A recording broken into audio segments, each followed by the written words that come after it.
So my name is Henry Widener. I'm the Library and Archives Assistant here at the Oliveira Lima Library.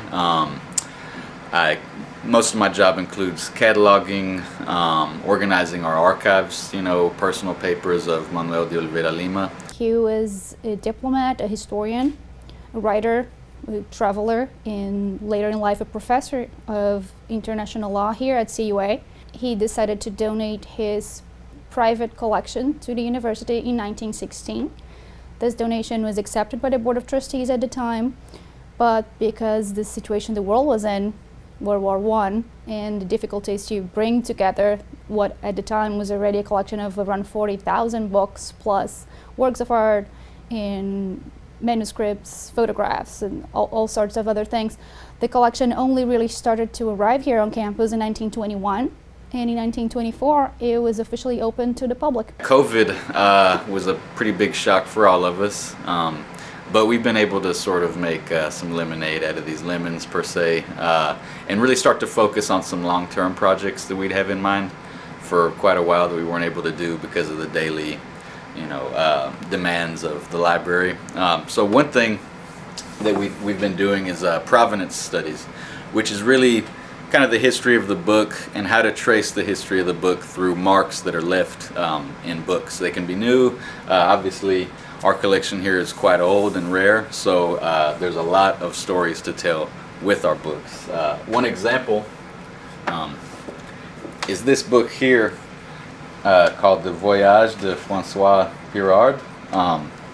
So I had read, this is about a year ago, I had read in the catalog record that supposedly it had belonged to John Locke, and that the book bore his signature.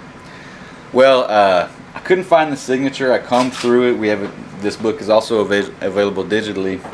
Combed through it, didn't find it, went to the book itself, couldn't find the signature, but it's still kind of stuck in my head. So, once we're all sitting at home during the lockdown, I said, I'm going to give it another shot. I haven't given up on this yet. So what I found was here on the title page, you can notice the last two digits of the publication year are underlined. I said, okay, I start combing through the book more, every single page I'm taking a look at it to see if I can find that signature or any other kind of markings. I get to the last page of the first part and I see this overlining here. So I started to research, and there's actually quite a bit written on John Locke's personal library. And sure enough, two of the key giveaways are exactly that, right? The last page being overlined and the last two digits of the publication year being underlined. So I said, okay, I decided to get in contact with Oxford, the University of Oxford. And they pointed me to a Locke specialist, and he said, without a shadow of a doubt, this belonged to Locke, just because of that. Well, as a book lover like Oliveira Lima himself, being close to these books, being close to books that are so rare, so unique, is really a privilege that very few people have, and that we have this opportunity here on campus is really a blessing.